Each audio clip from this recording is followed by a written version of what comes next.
Hi guys, this is Dandelion Songs. I'm going to bring you part 2 of this the secret teaching of all ages by Manly Hall. And I am trying to bring you other decode videos. I'm having trouble with the screencast and having to restart my computer a bunch of times. And also, I've noticed that some of the videos that I think are the most powerful videos are the ones that aren't able to have thumbnails, which makes them look like they don't work. And so I think they're doing that. I think YouTube's doing that so that you won't look at those videos. But I just want to tell you that I have repeatedly tried to fix those thumbnails and they won't fix. So that's the feeling that I'm getting. I'm noticing, as I notice trends and patterns, I'm noticing that some of my hardest hitting, some of my most important videos that I feel are really important aren't getting thumbnails. And so to the viewer, it would look like it's a broken video. So I just want you to take that as that you're not supposed to see that. So that means you should go and click on it and watch it. All right, hope you're having a good day. I hope you like this video here. This is Dandelion Song, and I'm going to bring you part 2 of The Secret of All Ages. This chapter that I was reading about the, what's the word? The Elusians.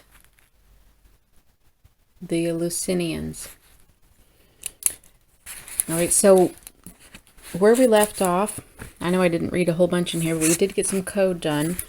But let's see, so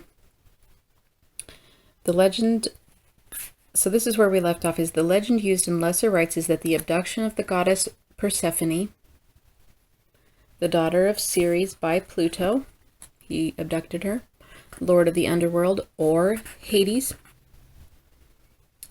And I showed you those decodes in the last one. So if you'd like to check that out, I know it was a long video, but it does have a lot of good background in it. While Persephone is picking flowers, this is actually important. I didn't think that was important before, but it is. We need to decode flowers. I don't know if I'll get to it on this one, though.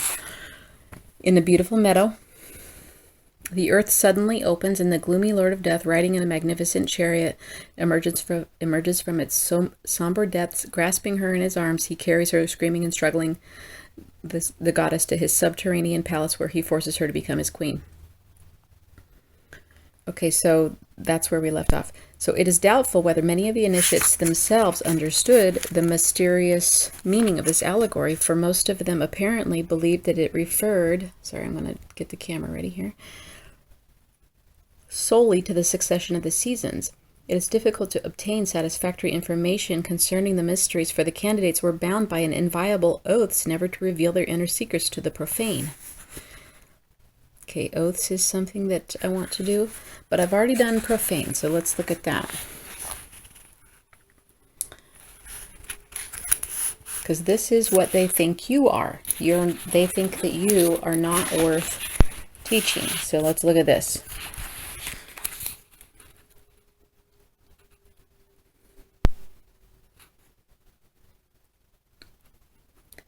Okay, so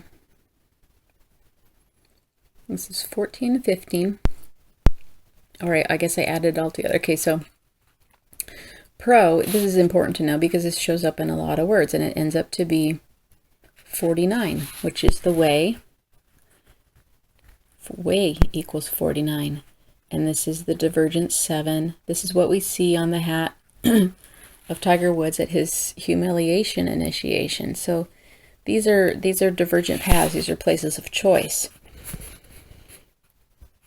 And then 49 plus 20. So feign here, this is interesting because it's an F sound, but it's not a PH. And I know there's more to know here, and I feel like I don't know everything about when they substitute the F for the PH. Just throwing that out there because I'm going to have to learn more about that. So 11, so the center profane is 15, and then there's 11, and that adds up to 26. And 26 plus 49 is 75.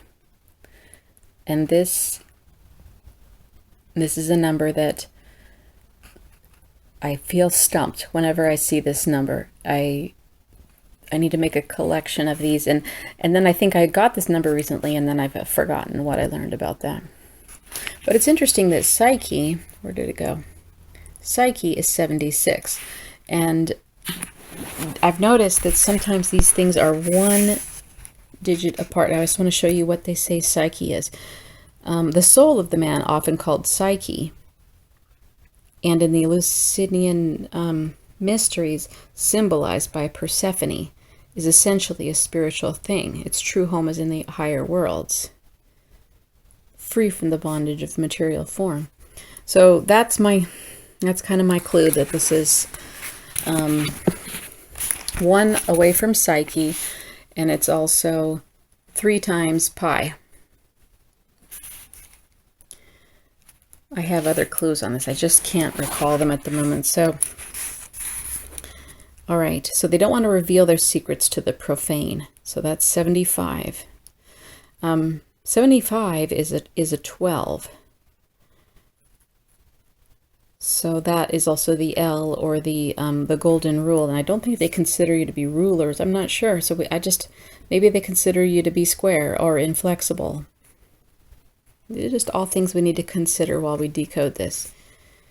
Okay, at the beginning of the ceremony of initiation, the candidate stood upon the skins of animals sacrificed for the purpose and vowed that death should seal his lips before he would divulge the sacred truths which were about to be communicated to him through indirect channels. However, some of their secrets have been preserved. The teachings given to neophytes were substantially as follows. The soul of man, often called psyche, and in the Eleusinian mysteries, personified by Persephone, daughter of Ceres, is essentially a spiritual thing. So let's just digest this for a second. The soul of man, you are symbolized in these stories as the daughter of Ceres. So Ceres is Isis, Inanna, Ishtar, Marie, I believe. And that daughter is Persephone. So you have been taken. You were the daughter of Ceres, and you were taken by Pluto, Lord of the Underworld, into the subterranean palace. Okay. All right. So just digesting that. The soul of man, often called Psyche, symbolized by Persephone, is essentially a spiritual thing. Its true home is in the higher worlds, where free from the bondage of material form or material concepts, it is said to be truly alive and self-expressive. The human or physical nature of man, according to this doctrine, is a tomb, a quagmire, a false and impermanent thing. Here we go. The source of all sorrow and suffering. Plato described the body as the sepulture of the soul. And by this he means not only the human form, but also the human nature. Okay, so I'm not saying this is all true. I'm just trying to digest what this mystery school was about. And if this is true, I would say that's for us to conquer. This is for us to merge the divinity of our soul and walk with balance even while we're in this place. Almost like these are all handicaps. Like if a racehorse type of metaphor, these are handicaps, but you still need to run and do your best. The gloom and depression of the lesser mysteries represented the agony of the spiritual soul, unable to express itself because it accepted the limitations and illusions of the human environment. Sorry about the blurriness. This is true that when you come here, when you incarnate, you accept limitations and illusions. You accept forgetting, usually, of the bigger picture. And in my video about that's on my Dandelion Unlisted blog, there's a video about timelines, and that talks about the various handicaps of the various different souls. If you're a more evolved soul, you take on a bigger handicap. The crux of the Elusian argument was that man is neither better nor wiser after death than during life. If he does not rise above ignorance during his sojourn here, man goes at death into eternity to wander about forever, making the same mistake which he has made here. If he does not outgrow the desire for material possessions, he will carry it with him into the invisible world where he will never gratify the desire. He will continue in endless agony. Dante's Inferno is symbolically descriptive of the suffering of those who never freed their spiritual natures from the cravings, habits, viewpoints, and limitations of their plutonic personalities. Those who have made no endeavor to improve themselves, souls who have slept during their physical lives, passed at death into Hades, where, lying in rows, they slept through all eternity as they slept through life. Now, so I don't know how you feel about that. This is the Elusian mystery. I think that it is possible to get caught between lives. I've seen this happen. But most people don't get caught, and most people don't get caught forever. But if you are caught, one way to get caught is to be so bound by your physical life that your soul, when you die, you actually don't know you're dead, and you will go into kind of a reality all your own. And it must be that you would have an ego, because egos protect you sometimes from the truth. So it must be that you would have an ego that would protect you from the truth of that you're dead, and so that you couldn't move on. Although I've seen some ghosts who know they're dead and they know how to seek out help. So, but this could have all been true, 14 centuries ago, and mankind has learned a lot since then. So this would be less true now. Maybe in those centuries it was more true. To the Elusian philosopher, birth into the physical world was death in the fullest sense of the word, and the only true birth was that of the spiritual soul of man rising out of the womb of his own fleshly nature.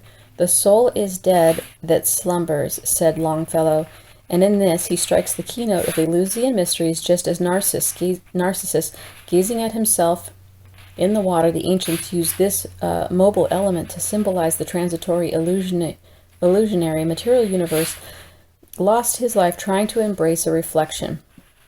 So man, gazing into the mirror of nature, accepting as his real self the senseless clay that he sees reflected, loses the opportunity afforded by the physical life to unfold his immortal, invisible self. So you can see here from this paragraph how the eyes would rob you of your true mission to unfold your immortal, invisible self. Okay, there was, I was going to look at desire here so that you can see this is a 60. I've been seeing a lot of 60s lately. I need to make a catalog and sort these according to their numbers here so I can get an idea. But the SI is a 18. And then what I had noticed here that I wanted to show you was, oh yeah, so the first part is a 9. The RE is a 23, and if you add the outer valence, that adds to a 32, which is a mirror of this. So I thought that was a really interesting development, a really interesting way to add this, and it shows the evolved and the less evolved. So here's the symbolism. If this is the less evolved 5-pointed star, it has the 2 on top and the 3 below, which means it's pointing down. And the 9 means that this is the completion of this. Then it would add together and it would flip to when you complete your lower, right? Here, I'm drawing this. If you complete your lower evolvement, you would move to the upper, which is, I think that's the 3 too, because the 3 are on top. So this could be one of the themes for these dates that we keep seeing, is the completion of the lower. I feel like that's really hopeful. And it also makes a lot of sense. And this word really shows you how you complete your desire. When your desire is completed, sorry about the focus, here we go. come on, focus. When your desire is completed, you would combine those. They would, you know, it's not like something's going to go away. We've known that from Earth, that, you know, if you have something that is a lesson, it's not that it necessarily goes away. It's that you joined it with some wisdom. You added some wisdom to it and you integrated it. So that's why I think this word is really great for showing that. Also, the center is 28, which in terms of this week of September, or the symbolism of this week, or the, you know, this being the Feast of Tabernacles, that this would be the culmination of that, of all of this. Okay, so if we add this, so if we add 28 plus 52, we don't get 51. I did that wrong. So our 28 plus 32 is again, oh yeah, it's 60. I don't know where I got 50. I must have added something else. Oh, I added just the outer valence was 51. Okay, I'll keep that. Oh, I see. All right, so I wanted to show you that, and then I wanted to show you Narcissus. Trying to get this to focus. Here we go. Come on, focus, please. There. Oh, so much better. Sorry about that before. All right. The center of this word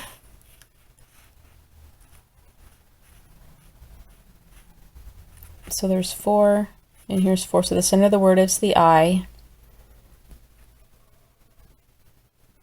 So I wrote the 9 here. Okay, so Nar is interesting because it's a 33, and then you add the C to it, and that's 36. This is the Trinity of 666. So that would be the outer valence. This is the 9. Over here you have 2 S's, which is 28, and then you have the us.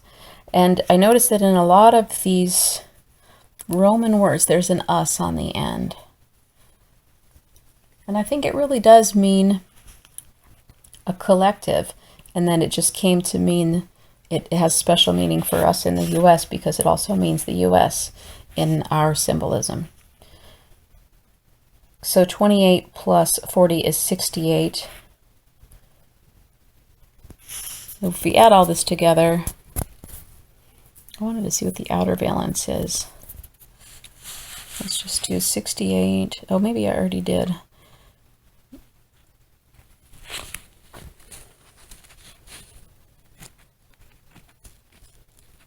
Oh yeah, I did. 104.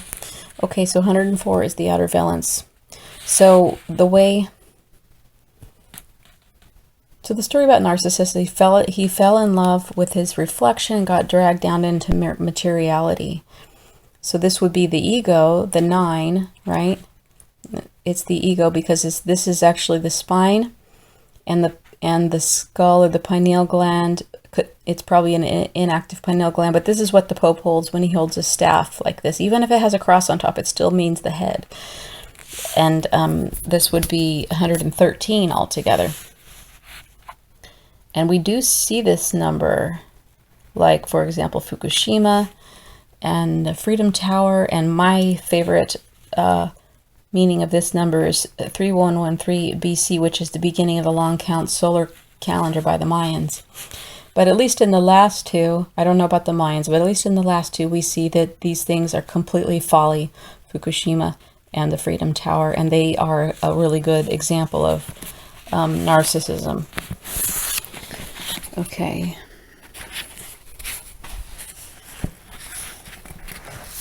So that is a kind of where, let's see, I think that's where I was going to let off, but let me read a little bit more here. An ancient initiate once said that the living are ruled by the dead. Only those conversant in the Eleusinian concept of life could understand that statement. It means that the majority of people are not ruled by their living spirits, but by their dead, senseless, hence dead animal personalities.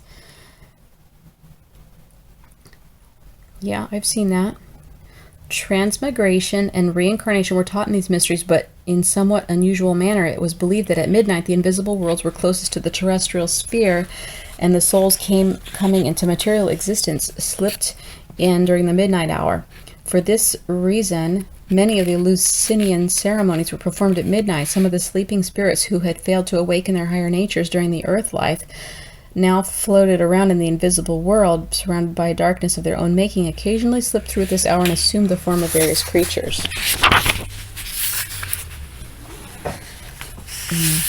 The mystics